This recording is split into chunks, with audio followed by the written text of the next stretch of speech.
আমাৰ বাপে যিমান সময় পাঠ কৰিলে একদম চমুকৈ দুআষাৰ কৈছোঁ। আপোনালোকে নিশ্চয় জনা কথাই যে আমি ভাৰতবৰ্ষত কিয় জন্মগ্ৰহণ কৰিলোঁ বা আমি জন্মগ্ৰহণ কৰাৰ আগত আমি কি আছিলোঁ।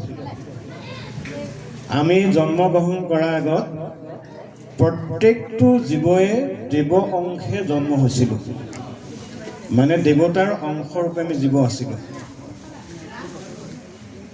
দ্বাপৰৰ শেহত কলিৰ আদ্যত আমি গৈ ভগৱন্তৰ ওচৰত নিবেদন জনাইছিলোঁ যে প্ৰভু আমাক পৰৱৰ্তী যদি জন্ম দিয়া তেনেহ'লে আমাক কলি যুগত জন্ম দিব লাগিব। আৰু কলি যুগত জন্ম দিলে নহ'ব, ভাৰতবৰ্ষৰ দৰে পুণ্যভূমিত জন্মগ্ৰহণ কৰিব লাগিব। আমি ভাৰতবৰ্ষত জন্ম দিব লাগিব, মানুহৰ জন্ম, আৰু কলি যুগটো আমাক দিব লাগিব। আৰু এইকেইটা বস্তু তুমি আমাক কিন্তু কৃপা কৰিব লাগিব। আৰু লগতে তুমি আমাক এটা কৃপা কৰিবা, কি ৰাম নামটো পাৰিলে আমাক দিবলৈ চেষ্টা কৰিবা। কলি যুগত নহ'লে তৰণৰ উপায় নাথাকিব। এতিয়া দেৱতাসকলৰ দৰখাস্তখনত কি লিখিছিলে? হে ৰামদেৱে বোলে ভাৰত বৰিষে জন্ম হৈব, জন্ম হৈয়া ঈশ্বৰৰ চৰণ সেবিব। যে আমি প্ৰত্যেকে শপত খাইছিলোঁ তেতিয়া যে আমি আপোনাৰ চৰণ সেৱা কৰিম প্ৰভু। আমাক যিকোনো প্ৰকাৰে ভাৰতবৰ্ষৰ দৰে পুণ্যভূমিত কলি যুগত জন্ম দিব লাগে। এতিয়া ভগৱন্তই কৰিলে কিয়? দেৱতাৰ অংশ জীৱ হৈ তোমালোকে ইমান ভোগ ভাগ কৰাৰ পাছত কিয় আকৌ মানুহৰ জন্ম লাগে? তেতিয়া আমি সকলোৱে কৈছিলোঁ, হৰিৰ চৰণ বিনে নুপুজ জ্ঞান,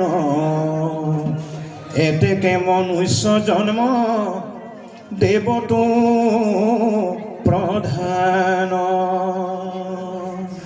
দেৱতাতকৈও মানুহৰ জন্মটো বোলে শ্ৰেষ্ঠ।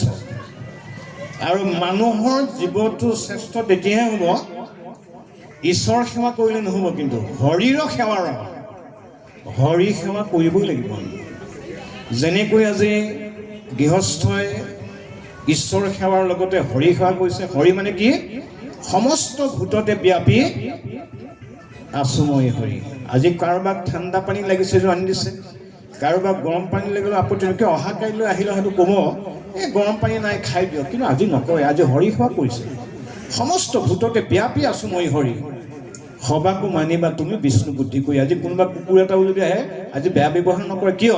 ঈশ্বৰ সেৱা কৰি আছে, প্ৰকাৰণতে হৰি সেৱা কৰি আছে। আজি কিন্তু মাৰপিট বা লাঠি চাৰ্জ নহয় আমাৰ ঘৰত। আজি কথাটো কৈছোঁ মই, অহাকালিলৈ বেলেগ হ'ব মই সেইটোলৈ যোৱা নাই, কিন্তু আজি আমি হৰি সেৱা, এই হৰি সেৱাটো আজিয়েই নহয়, আমি পাৰিলে পৰৱৰ্তীও ৰাখিবলৈ চেষ্টা কৰিব লাগে। সেইটো হৰিৰ সেৱাৰ অবিনে নুপুজয় জ্ঞান, এতেকে মনুষ্য জন্ম দেৱতো প্ৰধান। ইয়াত আজি আসনখন পাতি শৰাই আগবঢ়াই ভকত যদি থম থমকৈ বহি গৃহস্থই সেৱা কৰোঁতে আশীৰ্বাদ নিদিয়ে, গৃহস্থই ফলটো গৌৰৱ ঈশ্বৰ মানে নাপায় নহয়। বাপসকল হৰিৰ পৰা অৰ্থাৎ মানুহৰ পৰাই পাব। এই মানুহক পৰা কিবা এটা পাবলৈ হ'লে মানুহকেই সেৱা কৰিবলৈ শিকিব লাগিব। সেইটোহে হৰি সেৱা। হৰি সেৱাৰ অবিহনে মানুহে ভক্তি কৰাটো সম্ভৱ নহয়।